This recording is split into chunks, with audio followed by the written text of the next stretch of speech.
Hi hello welcome back to my channel. ಈ ಸಮ್ಮರಲ್ಲಿ ಎಷ್ಟು ಜ್ಯೂಸ್ಗಳು ಕುಡಿದ್ರೂ ದಾಹನೇ ಹಿಂಗಲ್ಲ ಅಲ್ವಾ? ಅದಕ್ಕೋಸ್ಕರ ಮನೆಯಲ್ಲೇ ಇದು ಮಸಾಲ ಮಜ್ಜಿಗೆ ಮಾಡಿ ಇಟ್ಕೊಂಡ್ರೆ ಬೇಕು ಅಂದಾಗ ಕುಡಿಬೋದಲ್ಲ. ಅದಕ್ಕೆ ಏನೇನು ಹಾಕಬೇಕು ಅಂತ ತೋರಿಸ್ತಾ ಹೋಗ್ತೀನಿ ನೋಡಿ. ಕೊತ್ತಂಬರಿ ಸೊಪ್ಪು,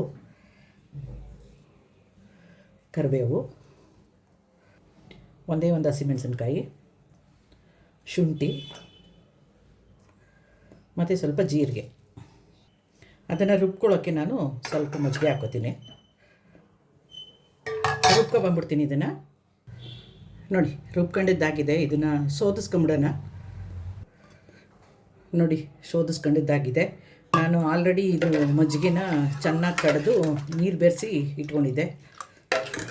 ಇವಾಗ ಇದಕ್ಕೆ ಇದು ರುಬ್ಕೊಂಡು ಸೋಸ್ಕೊಂಡಿದ್ವಲ್ಲ ಇದನ್ನು ಹಾಕ್ಕೊಂಬಿಡೋಣ. ನಾನೇನು ಮಾಡ್ತೀನಿ ಅಂದರೆ ಎಕ್ಸ್ಟ್ರಾ ಇದಕ್ಕೆ ಸ್ವಲ್ಪ ಹಿಂಗೆ ಹಾಕೋತೀನಿ ನಾನು. ಜೀರ್ಣಶಕ್ತಿ ಚೆನ್ನಾಗಾಗುತ್ತೆ ಅನ್ನೋದಕ್ಕೋಸ್ಕರ ಹಿಂಗೆ ಹಾಕೋದು ನಾನು ಇದಕ್ಕೆ. ನೋಡಿ ಅಂಗಡಿಗಳಲ್ಲಿ ಪ್ಯಾಕೆಟ್ ತೊಗೊಂಬರ್ತಿರಲ್ಲ, ಸೇಮ್ ಅದೇ ಥರ ಕಾಣಿಸುತ್ತಲ್ಲ ಇದು. ಈಗ ಇದಕ್ಕೆ ಉಪ್ಪು ಹಾಕೊಂಬಿಡೋಣ. ಉಪ್ಪು ಹಾಕೋತಾ ಇದ್ದೀನಿ.